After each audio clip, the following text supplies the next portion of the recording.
Hello and welcome to Storytime with Mr. Anderson. Today we're going to be reading Martin Luther King Jr., part of the Little People, Big Dreams series of books, and it has been written by Maria Isabel Sanchez Vergara and illustrated by Maylee Degnan. Little Martin was a spiritual boy from Atlanta who came from a long line of preachers. His dad was a preacher, his uncle was a preacher, his grandfather was a preacher. Maybe he'd become a great preacher too.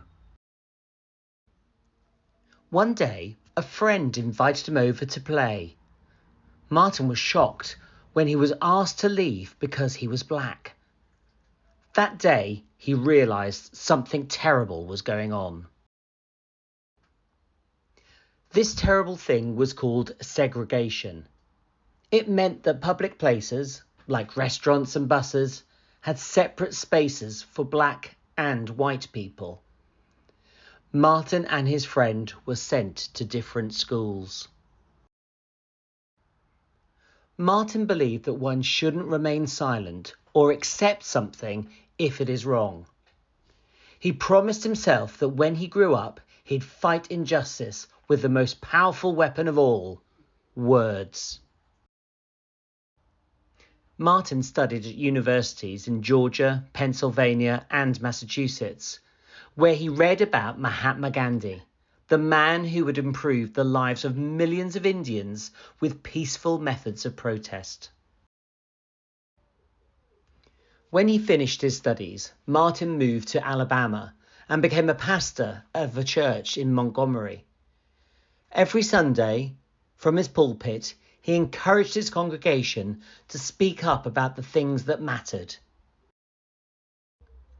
One evening, a woman called Rosa was arrested for refusing to give up her seat to a white man on a bus. Martin asked the people in his community not to take the bus again until the law was changed. Many citizens were inspired by Rosa's story and Martin's words.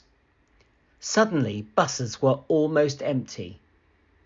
They stayed empty for more than a year until segregation on Montgomery's buses finally ended.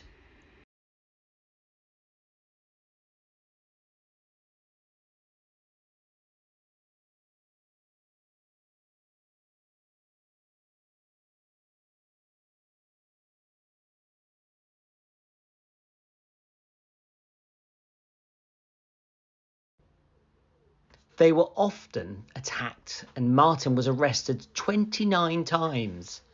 But he and his followers never fought back with force. He knew that hate can't drive out hate. Only love can. Martin helped to organize a protest march on Washington, where he gave a life-changing speech. It began with 4 simple yet powerful words. I have a dream. The next year, Martin became the youngest person to win the Nobel Peace Prize. His words of hope, peace, and justice called a nation to change its laws and to make them equal for everyone. And if you listen to your heart, you can still hear little Martin asking you to keep his dream alive. A dream of a world where we are judged by our character, not by the colour of our skin. Martin Luther King Jr., born 1929 and died in 1968. The end. Thank you for listening to today's story. Don't forget to hit the subscribe button and click the bell for notification of new content.